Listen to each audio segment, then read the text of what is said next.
Hello friends, welcome back to my channel.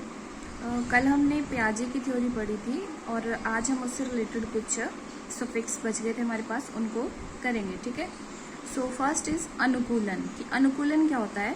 वातावरण के अनुसार स्वयं को ढालना, जिसको अडेप्टेशन भी कहते हैं। कि जिस वातावरण में हम रह रहे हैं उस वातावरण के हिसाब से हम खुद को किस प्रकार से ढालते हैं, उस प्रक्रिया को अनुकूलन कहते हैं। ठीक है।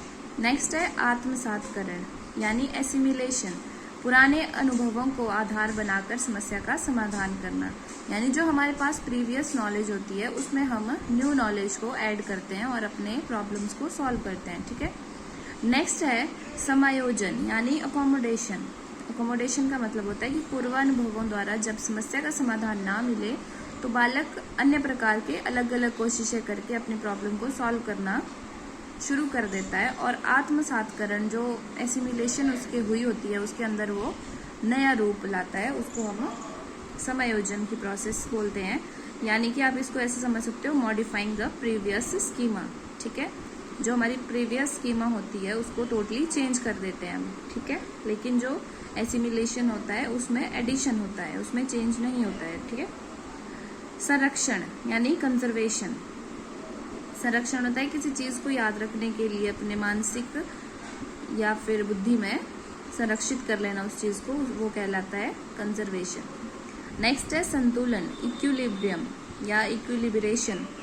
जब हमारा आत्मसातकरण और समायोजन दोनों इक्वल हो जाते हैं, बराबर हो जाते हैं, उनमें संतुलन बैठ जाता है, उस प्रोसेस को बोलते हैं इक्विलिब्रेशन या संतुलन। ठीक है। अगला आता है विकेंद्रीकरण। तो विकेंद्रीकरण क्या होता है? जब बालक टू द पॉइंट क्वेश्चन का आंसर देता है उस टाइम हम कह सकते हैं कि बच्चा डिसेंटरिंग की पोजीशन में है। ठीक है। नेक्स्ट आता है जीववाद। ये हमारे पास सेकंड स्टेज में आता है, प्री ऑपरेशनल स्टेज में। और इसका मीनिंग होता है कि बच्चा जब छोटा होता है, 2 से 7 साल के बीच में उसकी एज होती है, तो उसको लिविंग और नॉन लिविंग के बीच में डिफरेंस पता नहीं होता है। ठीक है। इसे बोलते हैं हम जीववाद या animism. Next is schema. Schema क्या होता है? ये एक प्रकार की हमारे मेंटल स्ट्रक्चर होते हैं या मानसिक संरचनाएं होती हैं जो हमारे दिमाग में कुछ इन्फॉर्मेशन है उनको इकट्ठा करने के लिए प्रेजेंट होती हैं। ठीक है। तो अब आगे नेक्स्ट हमारे पास सिद्धांत आता है वाइगोत्स्की का सामाजिक सांस्कृतिक सिद्धांत या Vygotsky theory of socio cultural development. ठीक है। तो इसमें क्या आता है? बालक का विकास समाज के द्वारा होता है। ठीक है। इसमें जितना भी कुछ भी रिलेटेड आएगा बच्चे से रिलेटेड, उसकी डेवलपमेंट से रिलेटेड, वो टोटली सोसाइटी पे डिपेंड करेगा। ठीक है। नेक्स्ट इज सामाजिक अंतक्रिया के द्वारा बालक अनुभव प्राप्त करता है। कि जब बच्चा समाज में रहता है, वहाँ के लोगों के साथ इंटरेक्शन करता है, उनके साथ बात करता है, रहता है, घुलता मिलता है, तो वो बहुत सारी चीज़ों का एक्सपीरियंस गेन करता है। ठीक है। नेक्स्ट इज बालक के विकास का महत्वपूर्ण आधार सोशल इंटरेक्शन या सामाजिक अंतःक्रिया होता है, जिसमें बालक का संज्ञानात्मक, शारीरिक व मानसिक विकास होता है। ठीक है।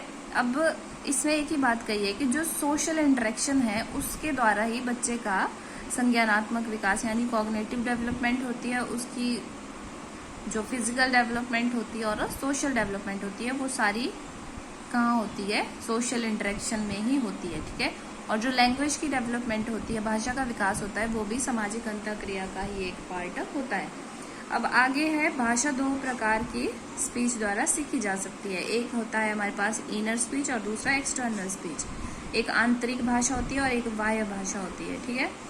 तो जो आंतरिक भाषा होती है उसमें क्या होता है कि जब हम सोचते हैं, दिमाग में ही सोचते हैं, मस्तिष्क में उत्पन्न विचार जब होते हैं, तो वो प्रोसेस हमारे पास आती है आंतरिक भाषा की।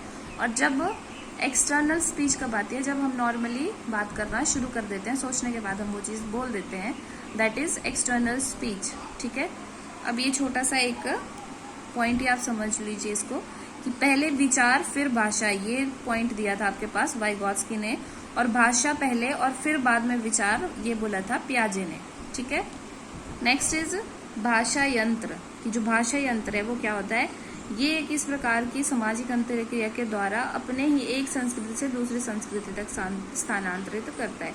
कि जो वाइगोत्स्की थे उन्होंने कहा था कि जो सामाजिक सांस्कृतिक सिद्धांत है उसका जो मेन डेवलपमेंट है वो समाज में ही होता है। जब बच्चा छोटा होता है वो समाज में रहता है, अपने सोसाइटी में रहता है, अपने परिवार में रहता है, स्कूल में जाता है, तो वो वहाँ पे इंटरेक्ट करके बहुत सारी चीज़ें सीखता है, ठीक है। और यह 3 प्रकार में डिवाइड किया गया था tools of Vygotsky. First one is अनुकरणीय सीखना, ठीक है, निर्देशात्मक सीखना और सहकारी सीखना या अधिगम, ठीक है। तो इनिशिएटिव लर्निंग, इंस्ट्रक्शनल लर्निंग और कोलैबोरेटिव लर्निंग, तो ये इनके नाम से ही जैसे हमें समझ आ रहा है कि इमिटेटिंग लर्निंग क्या होता है, इमिटेट करना होता है, नकल करके सीखना। जब बच्चा छोटा होता है तो वो नकल करके सीखता है, किसी दूसरे को देख के सीखता है, जिस प्रकार से दूसरा कोई बोल रहा है जब बच्चा छोटा है तो वो उस प्रकार से अनुकरण करके सीख रहा है, ठीक है। नेक्स्ट इज निर्देशात्मक। निर्देशात्मक यानी जब बच्चा स्कूल में चला जाता है सेकंड स्टेज में, तो क्या होता है, जब वो स्कूल में पहुंच जाता है तो उसके टीचर उसको सिखाते हैं, या फिर कोई भी बड़ा मैच्योर इंसान जो उसको सिखा रहा है, दैट इज इंस्ट्रक्शनल लर्निंग।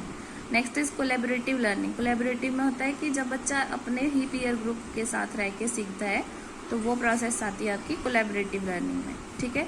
तो वाइगॉट्स्की का जो सिद्धांत है वो मेनली डिपेंड करता है 3 चीज़ों पे, भाषा, समाज और संस्कृति पे, ठीक है। So that's all for today, thank you so much.